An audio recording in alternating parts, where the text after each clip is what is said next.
Misha here, and actually had to leave the cabin and come back for, well, some homeowner reasons, hot water tank, and I will be going back soon. But you guys seem to like the impromptu video I did on the Zastava current 2025 lineup, so I wanted to do this one on one of its competitors, Arsenal of Bulgaria, Arsenal Incorporated, Las Vegas, and really just be frank and honest with you guys. And I'm going to express some opinions that you're not going to agree with, because I'm going to, at times, slam them, and at times praise them, and at times maybe criticize modern AK owners in America. We'll see where it goes. Very impromptu, just, my thoughts on kind of how we got here with Arsenal, and are they still worth it in 2025? Or have they been passed over by Zastava or WBP? What's the whole deal about the milled receiver? Is it even really milled, or is it cast? What about this model here, the Sam 5, and the whole, recoil and beating itself to death controversy? And what about the prices on some of their more boutique models, like the side folders and whatnot? We'll go into it a bit, hang out for half an hour or so. And, well, you can tell me what you think in the comments. Feel free to disagree. Just be polite, especially to each other. I wouldn't hate it if you were polite to me too, but more to each other. And as always, do like, share, and subscribe on top of commenting. And if you'd like to help support us, hey, there's super thanks on YouTube, or there's always the Patreon page. With that, we're going to actually set Arsenal aside for just a moment and go back to the beginning of the AK. As anyone who's been around the channel knows, this is my first AK. Literally the first one I ever bought. Romanian Cuser SAR-1. And this gets back to where AKs were late 90s, early 2000s in America, deep in the assault weapons ban. We weren't buying them for aesthetics. We weren't buying them to be pretty. We weren't even really collecting them, myself included. There were a few, but yeah, these were fun guns. Although I did know some farmers that were, hoofing them around the back 40 to kill vermin, coyotes, maybe rabid animals, put a cow out of its misery, whatever. So there were some practical applications. And to be fair, in 7.6239, you can hunt with it. No, we weren't really worried too much about canted sights. As long as you could zero them in, that was good. We weren't really worried about finish because it's going to get beat up anyway. There weren't a bunch of accessories. The only things we really worried about, because it was the assault weapons ban, was getting adequate magazines, because you had to get them that were made before September of '94. Never too difficult. It was always at least a concern, especially when you get into other calibers. That was what was on our mind. That, and of course, the reason we were buying AKs, well, my reason was I love Red Dawn, so, that's a lot of us.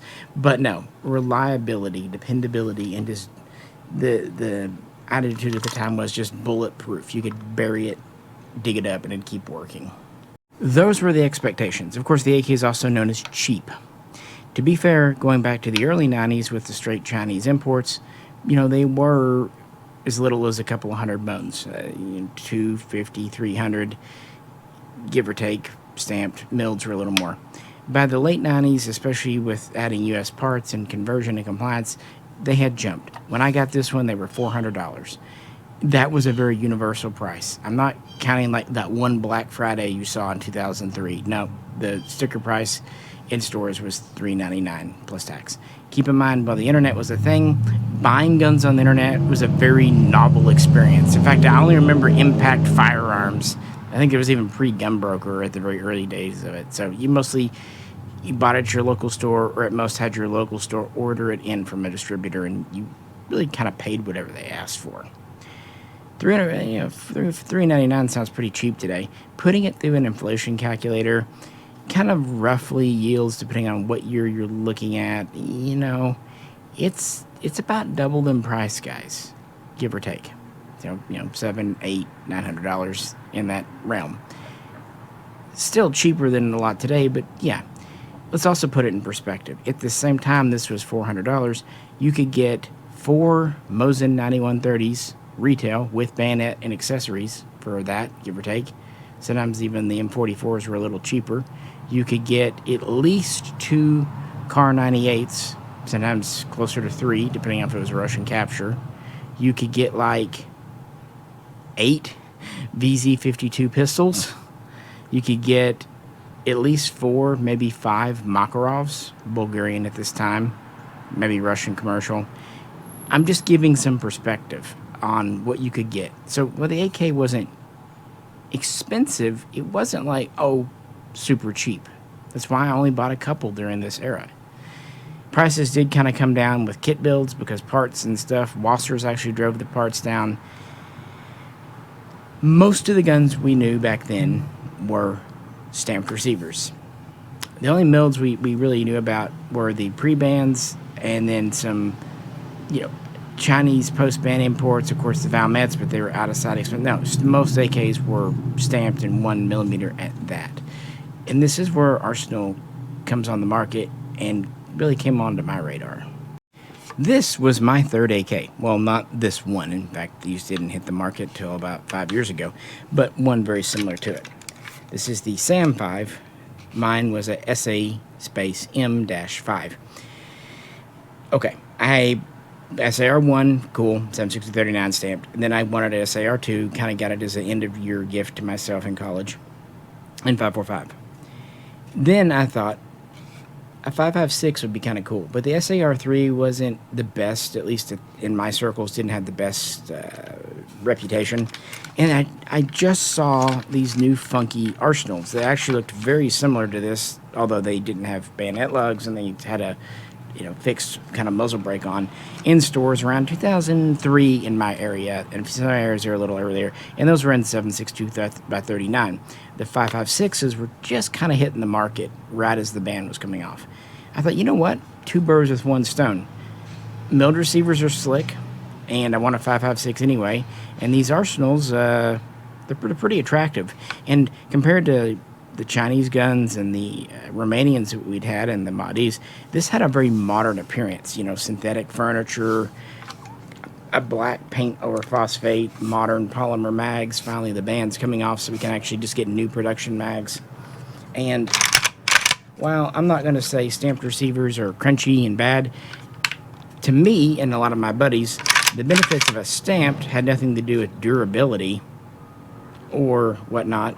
It was the milled that was just so smooth, and they had nice triggers, and they were expected to be a little higher degree fit and finish, but they were significantly more expensive. I remember when I bought my first one, retail price was about $650, late 2004, early 2005, and this is a time when the Romanian guns are actually coming down to about $350 and what have you. So almost double what a Romy would be.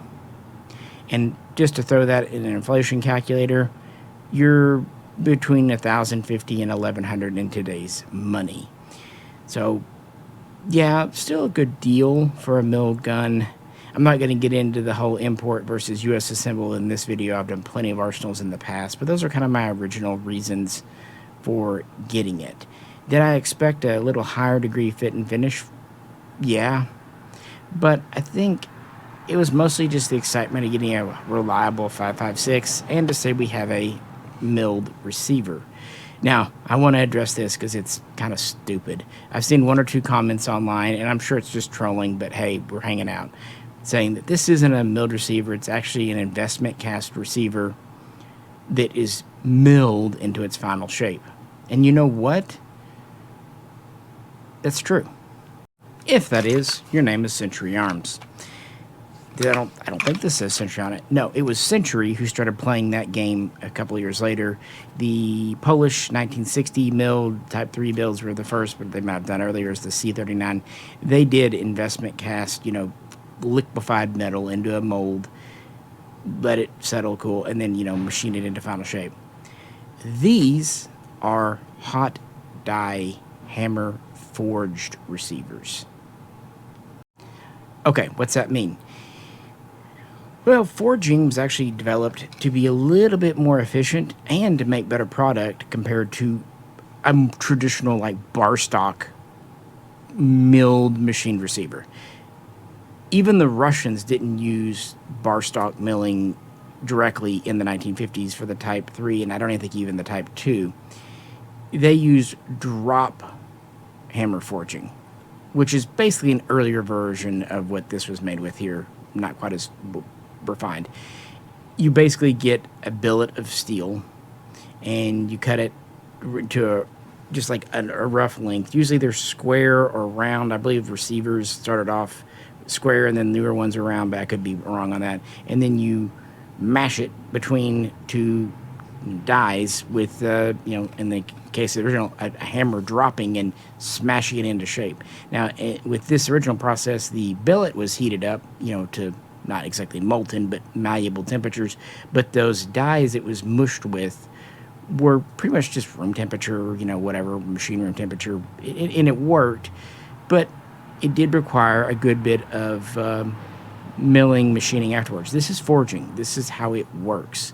It's far less wasteful than like bar stock milling, machining, and it honestly produces tougher steel, because with bar stock, while you have just a block of steel, you're machining it out, it doesn't change the grain, you're just cutting it away. With the forging process, you're altering the grain flow of the metal to some degree. So not only is it more efficient, it's a little stronger. And a good bit of machining went into the Type 2. Type 3 was a little better, and this is what Russia and everyone else pretty much used throughout the 50s, and then switching over 60s, and then everyone kind of goes to stamped, including Bulgaria. But in the 90s, they go back to milling, machining receivers, and it kind of becomes their signature thing. And this is where the hot die hammer forging comes in here. As far as I understand, probably wrong, but they got some modern technology from Steyr in Austria, who's always kind of been at the forefront of hammer forging. And the really new critical component was use of precision CNC-controlled tooling, like precision hammer strikes, the angle weight being much more controlled. And also the dies now, first of all, they use multiple ones to kind of get it into better final shape. But they're heated up pretty much to the same temperature as the billet of steel there. So you have just less contradicting there, and just less chances of deformation and whatnot. So this produces a more accurate forged billet, and it does require machining, milling into its final shape, especially a lot of the internal stuff, but less so. It comes out closer to a receiver. It's modern technology. Basically, hot die forging is just a modernized drop forging, which itself was dating back to World War II. It's just a more efficient way on the use of steel, and frankly to make better steel on receivers. So yes, this is as much a milled receiver, quote unquote, as anything else, your Chinese guns and whatever have you. And it's probably one of the best AK receivers out there. Now, look, stamped receivers aren't known for failing in AKs. So I'm not really saying it's, on paper, it's stronger. Sure, it has a longer life count, probably. But really, it's to set them apart. It gives the gun a little bit better weight and balance. It certainly feels more high-end.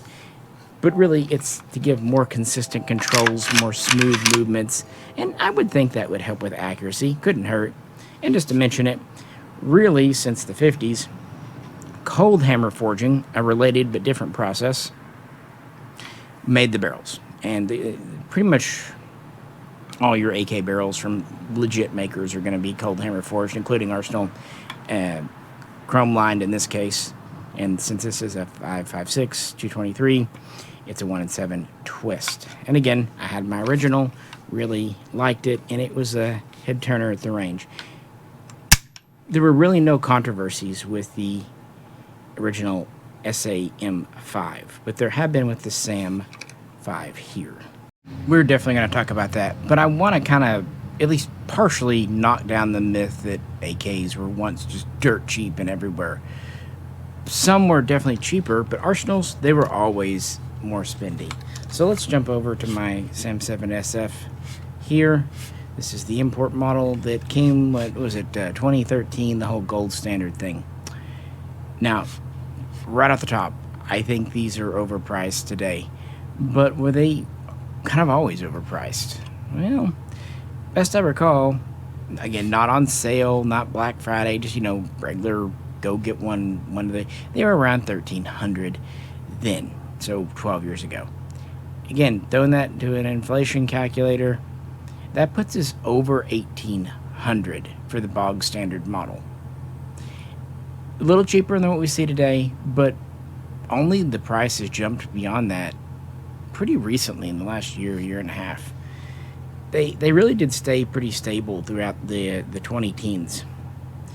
The question is, what did you really get for the price of a pretty high-end AR? And I think it's with this that people's expectations just were unrealistic, even downright dumb.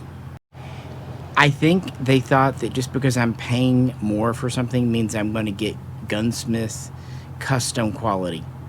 That's not how economics work, especially when it comes to imports. The price kind of reflects the market, and if you keep buying them, they're going to raise the price. There's not a lot of incentive there. You can't just say, oh, I'll throw money at the problem and make a better gun. I have definitely seen cheap AKs that are better looking than arsenals, but arsenals meet military standards. They're mil spec. These are mass produced in a factory, just like Colt ARs. They're not meant to be pretty, and in that sense, they're fine because this receiver we already talked about is going to live. They're smooth. They're plenty accurate. That's another thing to understand. There's not a substantial difference in accuracy for most AKs. For one thing, the 7.6239 bullet itself is a limiting factor. It's pretty stubby, relatively slow moving. As Rob would say, rainbow trajectory. There's only so much you can do with that. Arsenals might be a little more accurate, but they might not be. You're not going to just get one AK that's, half in the grouping thing. It's just not going to happen. And that gets me to the canted sights stuff. This started off when you heard about canted sights on Wassers. People really only pointed them out when they were way canted, and it was fixable. But once they started paying thousands of dollars for AKs, it's almost like they got micrometers out and lasers, and boy howdy, if the front sight was off, or the gas block for that matter, by even 1 or so o'clock, they would pitch a fit. The thing is, in AK factories, it's okay to be off as long as it can be drift adjusted to compensate within reason. It meets spec and it goes out the door because effectively it works as an iron sight. Again, not meant to be perfect, not meant to be zeroed in. What's even funnier, I talked with a certain importer years ago. They had a few guns they really thought they would test that were sent back for canted sights, and they didn't touch them. They actually used a laser to see if they really were canted. They weren't. And that's what people do. If you really are looking for a problem, really expecting to find one, guess what? You probably will.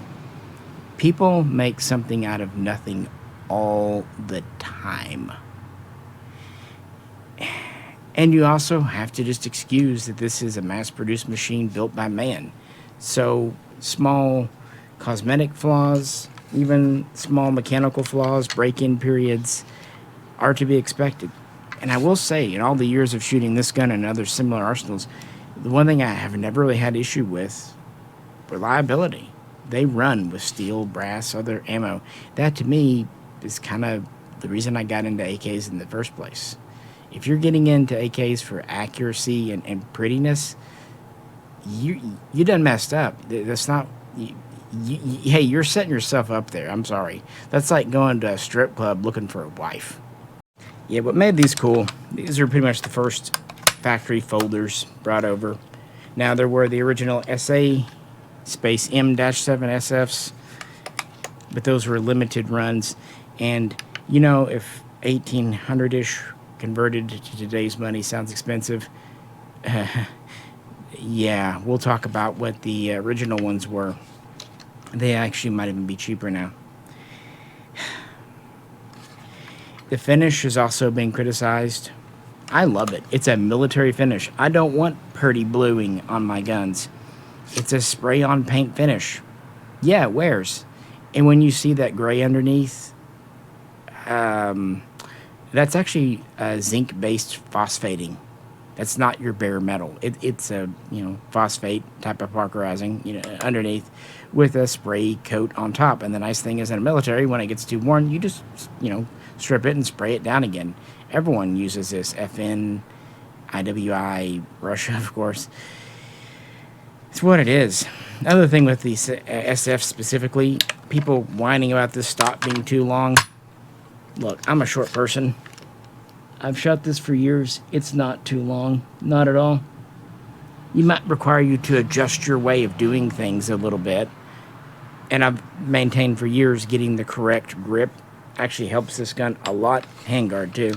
And they should just do this from the factory, but then again, Arsenal is not always known for making smart decisions. I also say that I do love the Arsenal waffle mags. They're great. But they're overpriced. It's a very reliable mag that really mostly didn't need to be made. I mean, heck, even Magpul P mags are plenty reliable, and steel mags are out there. But it is overbuilt, and it is definitely a buy once, cry once type magazine. But look, I think part of the issue is consumers, but Arsenal and by extension KVAR have not helped themselves. Marketing these as a gold standard, a game changer. They were also doing the Russian Saigas at the time. They set themselves up. To me personally, the claims were so dumb. I thought it was kind of parody and comedy. If you really bought into that Arsenals are somehow like effectively better than a Wasser or a ZPAP or at that time PAP or whatever, why? How are they better? They're not more accurate. They're not all that more reliable because, not that they're bad, but because the other AKs, because they meet a mil spec, are equally as accurate and reliable as it were. Now, there are outliers in every camp, good and bad, so yeah, take those aside.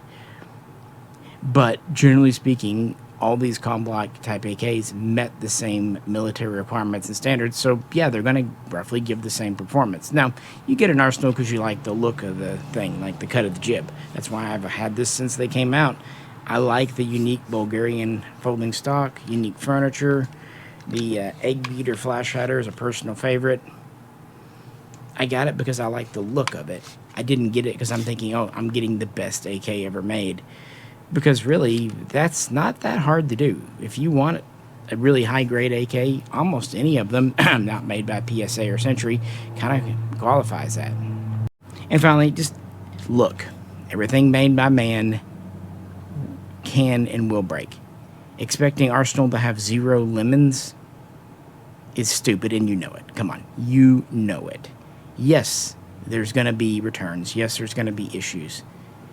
But you never hear of, like, the guns blowing up. Typically, the issues, at the very worst, have to do with the way they converted it to take standard mags, like the mag catch. Sometimes the triggers. Mostly, it's just canted sights and shitty paint finish. I agree, that run they did years ago where the paint didn't cure properly, that sucked. But you know what? Every other AK maker that's been at the game long enough, WBP, I love them, but they had a bad batch of paint too. It just kind of happens because curing paint, especially on mass quantities when you've got to meet deadlines, is trickier than you might think. Don't think so? Try it yourself. Yeah, seriously, go try it. It's easy to judge other people. Try it yourself and then realize. That said, I also have had complaints about KVAR's customer service. Look, their attitude could be better. They definitely have a hoity-toity attitude. They definitely have a closed-off attitude. As far as their customer service, I'll be honest with you, I've essentially never had to use it in the 20 years I've owned their products. So that says something. I'm not 100% sure what, but it definitely says something. And our third milled Arsenal today, one that came out right about a year ago, and one that I wanted for decades. Yeah, funny story. It's kind of like the same as the SAM7 SF, the SAM7 SFC here. There was a limited run of a few hundred assembled in Vegas SFCs back in 2004, 2005, and I saw one in the store. I've told the story. It was actually ordered in specifically for a customer, so it wasn't even on sale because no one was going to pay that money to stock one on the rack. They ordered it for him, he brought it, but I got to handle it, and I loved this look, the balance point, everything about it. But those are the only ones they ever did for years, and then they finally brought these out through the custom shop with a custom shop price. Here's the thing, it ain't so bad, frankly. At least in comparison. That gun I saw back in late 04, early 05, around $1,400. That was a lot of money. Putting it in the inflation calculator, today's money, it's over $2,400. Guess what these go for? About the same, give or take. Haven't really changed. And as far as quality, they seem the same. Because I remember the Galil style thumb safety, which was pretty cool to see on an AK back then. Now, of course, they had the standard furniture. And then the combo front sight gas block, that was a pretty rare feature early on. And it does still have a very custom shop feel to it. Now, I will fully admit that the current custom shops probably aren't quite as spit and polished as the ones. Man, I'm going to tell you, back when Arsenal was just getting going and it was a very small outfit, turning out far fewer guns and with a far more modest attitude towards things, yeah, their guns were almost works of art, which is something I kind of loved and hated. As far as just a rifle, they felt great, but as far as like a military gun, they felt a little too extra, a little too nice for a bog standard military gun. That SAM 7 SF over there, it feels like a military gun. This is kind of in between the two extremes. It does feel a little better. The finish is a little nicer, but it's not quite to the extent that they used to be. So it does still feel enough like a military gun. I'll be honest, when this came in years back, I didn't intend on keeping it, but I just loved how it shot, and pretty much everyone that just saw it kind of hanging around the place loved the look of it. It's just got a look to it that folks enjoy. As far as I know, probably I'm wrong, this is still a limited production item. I'd love to see them just do a straight up import, but we'll have to see. Their specialty guns have always been expensive at Arsenal. Their more bog standard guns have always been a little bit cheaper. I think their specialty guns have kind of kept about the same price, but the problem for me is how for years they kept the standard guns pretty much at the same price point, give or take. But in the last just handful of years, they've really let the price just go. Every time I would be ordering, and I haven't actually ordered from Arsenal almost since I got this. It's been almost a year since I've gotten any new Arsenals because the price would just go up every time. And that's before, this year's tariffs and everything going up on Bulgaria. It got to be unpredictable. One or two hikes, it's fine, but when it keeps happening and the market's going down, and you've got things like Zastava, WBP, and the Wasslers are still technically on life support somewhere out there, yeah, it's just hard. And I think it wouldn't be so bad if they would just introduce some models, damn it. It's the same old stuff. Same old. For a few years there, they were releasing quite a few. The SF, the Underfolder, the K pistol. They would do limited runs of the RPK. They would do a few furniture options. They were even still doing some of the classic style guns for a minute. And then it seems like certainly after the COOF, they just never got back on form. They'd talk about, we've got a new product, and it would just be the same base gun, except new furniture. That's why that SAM 5 import excited me. And they did finally do a folding version of the SAM 5, but in pretty limited numbers. And so when this SAM 7 SFC and also the SAM 7C pistol variant came out, it was at least somewhat new, or at least old as new again. But since that time, they haven't really done anything. And you might ask what? Well, if you look at the Arsenal Bulgaria website, they've got 14, 15 different model numbers with, half a dozen sub-variants of each on there. They could do something. I think expanding their 5.56 line would be a cool deal.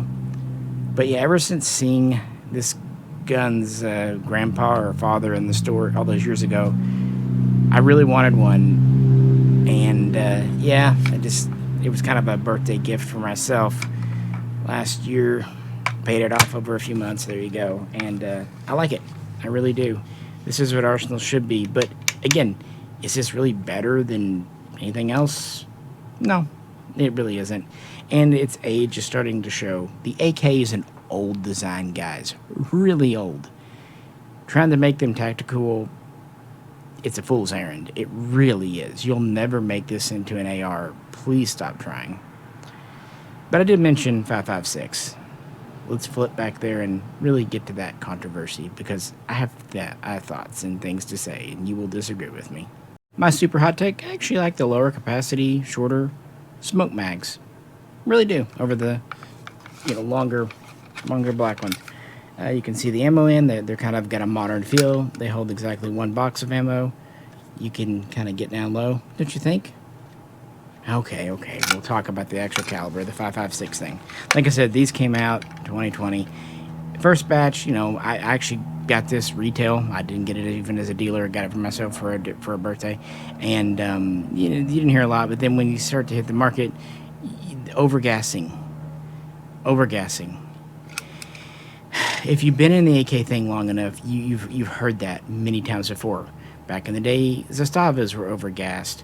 I personally feel like a lot of the pre-banned Chinese guns were overgassed.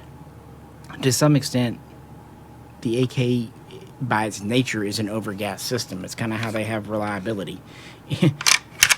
Heck, even the Germans tried that in World War II with the K-43.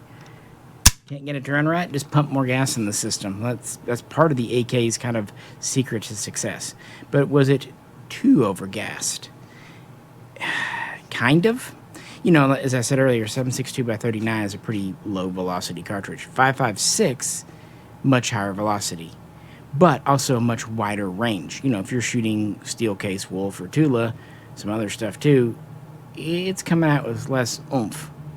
You put like 77 grain Black Hills in it, or even Lake City, you get a lot more power.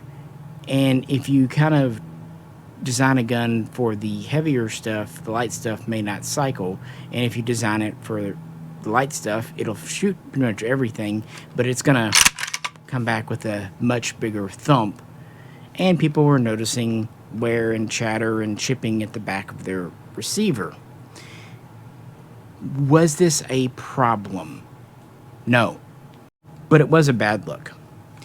Here's the deal. Time's gone by, and I am not aware of any of the receivers outright failing. Most of them seem to have worn to a point and stopped. Even if it's kind of knocking this hump, this cutout in the back, and dinging it up. Now, I know some people reported that it got so bad on their guns that they couldn't take their gun apart. Things got dented, misshapen. I believe you. I would also have loved to have been at the range with you. It may have sounded like that. Chunk, chunk, chunk, chunk, chunk. That's a good noise. No, I'd like to know what type of ammo were you shooting, what conditions, hot, cold. There are factors. So they weren't beating themselves up to the point where the receivers were failing. At most, they were jamming up. But this seems to be a minority. And there were even military users of the 5.56 version, known as the AR-M1. They said, when they got select fire issued guns, they would chatter themselves in the back for a while and then kind of stop. Just kind of depends. But that's a military. They don't really care. Those guns start looking like crap really quick. These are commercial guns, and even if this was one of the cheapest arsenals on the market, it was still, at the time, pretty spendy. And this is where, in the beginning, I say people, I don't want to say they made a mountain out of a molehill. Let's say they made a mountain out of a hill. Like, it's an issue, but the world wasn't ending over it. But Arsenal K-Var's response, it was pretty sus, even to me. In the beginning, they pretty much said, what problem? To be fair, they may not have even known about it. Eventually, the consensus seemed to have been, and this was kind of confirmed, but not confirmed by people there at the time, that they used a little bit too large of a gas port diameter. Maybe they kind of drilled the spec of the shorter CR, 12.5-inch barrel instead of the 16 and a quarter. Heck, even Colt has done that on some of their ARs. Drilled for a gas port for like a 10.3, 10.5-inch barrel and a 14.5, vice versa. It happens. And since it was done over in Bulgaria, what are you going to do about it? The right thing is to completely fess up. And they never really did. Then they did do like a return repair thing, and I believe they installed the little donut restrictor, which is, you can't really recut a gas port in a barrel reliably and not risk destroying your accuracy. So I get it. Their options are pretty limited. But even then, they were very sus. They were very quiet, hush-hush about what the problem was and what they were doing to fix it, which led some people to think they weren't fixing anything. Flip side, though, I saw people sending guns that had never even been fired back. How do you know your gun even has the issue? Just because you read it on the internet? That's your criteria. Well, and it actually explains a lot of recent things, doesn't it, I suppose? I would have only, for one thing, I don't like sending guns back to companies unless I absolutely hate to. I'm a do-it-yourselfer. I'm a repairer. I'm a fixer. I'm a troubleshooter.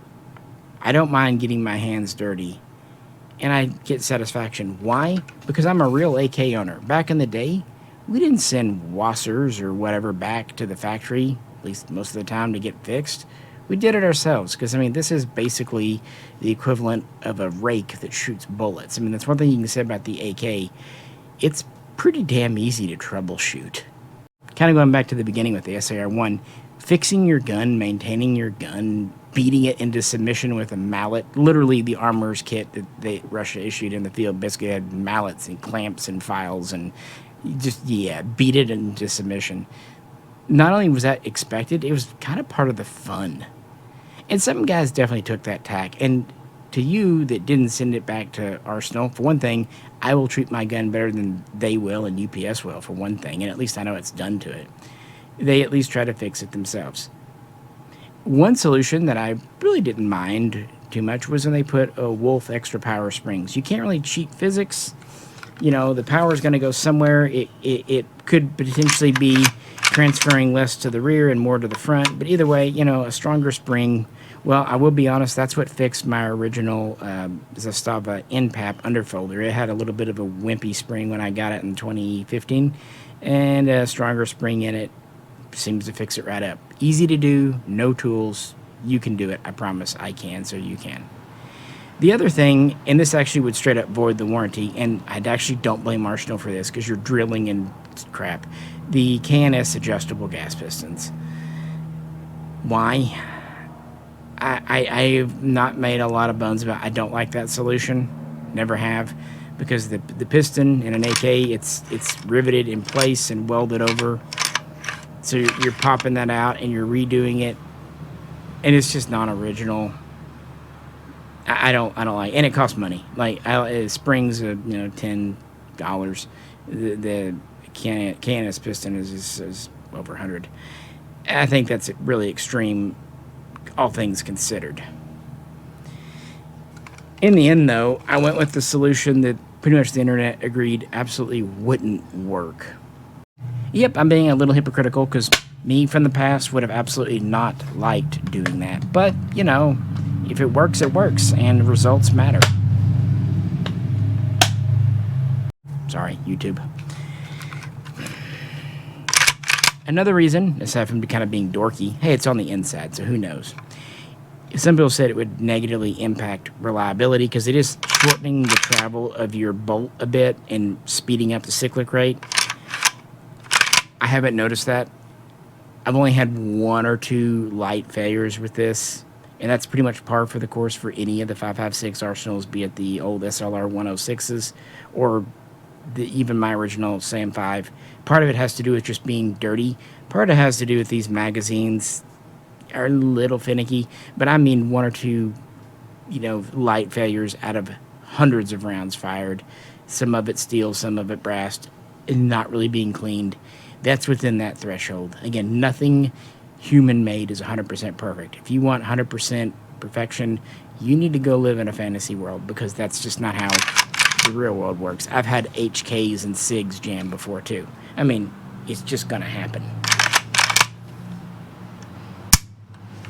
And here's the thing, with that simple little fix, even though before it I wasn't super worried, this is one of my favorite guns. Maybe it just reminds me of my original, which I hated giving up, but I did when I got married. It's a shame that a good product, and really one of the last new ones that Arsenal did, got tainted. I do think it was a lot of overreaction, but it's also a lot on Arsenal, because A, the price, and B, their response to it was, well, very typical for them. But, you know, the Arsenal attitude worked pretty good a decade or two back. It doesn't work so great in 2025 internet times. In conclusion, especially with this one, stop worrying about what ifs, maybes, perhapses. Quit worrying. It's a goddamn gun. Go out, shoot it, enjoy it. If and when problems pop up, deal with them at the time. Don't spend your life worrying about possible problems. Trust me, life gives us enough actual problems right now. Why do you want to make it more complicated? And to Arsenal, bring in some new damn products and rework your team. Be more transparent. That's what's required.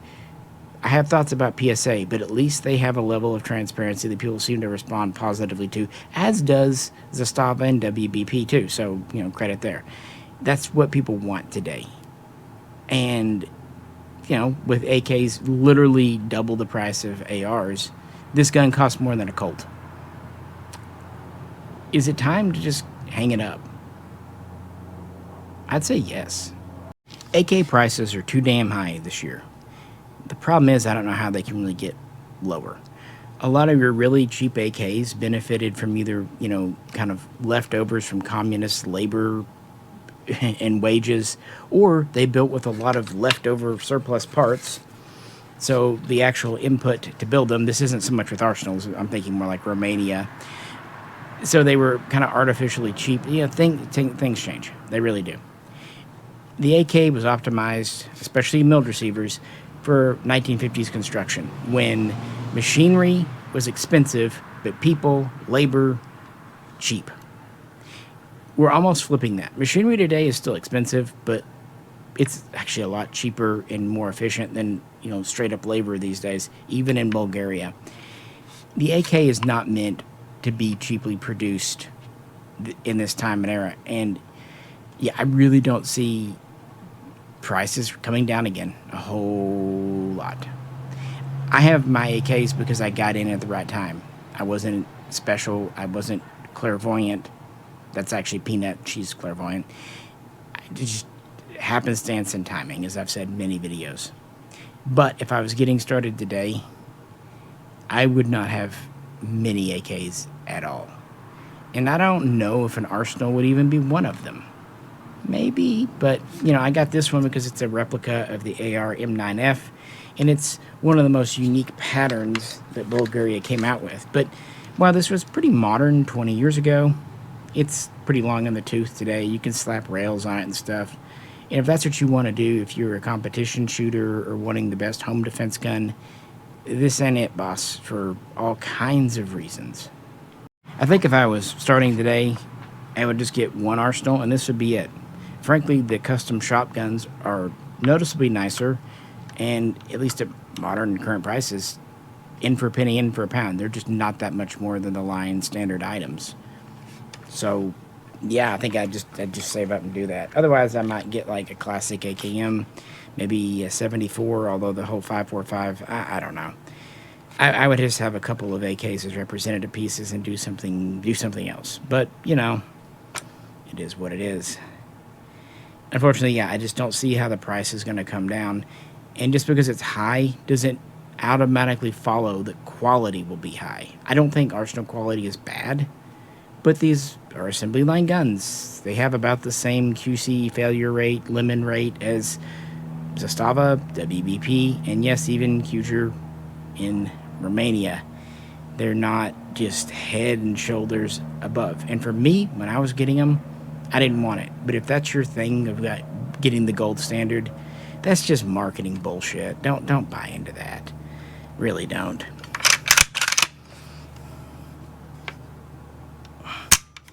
Reliable, yes. Fun, yes. But plenty of other rifles meet that criteria today. It's not that hard to find something reliable.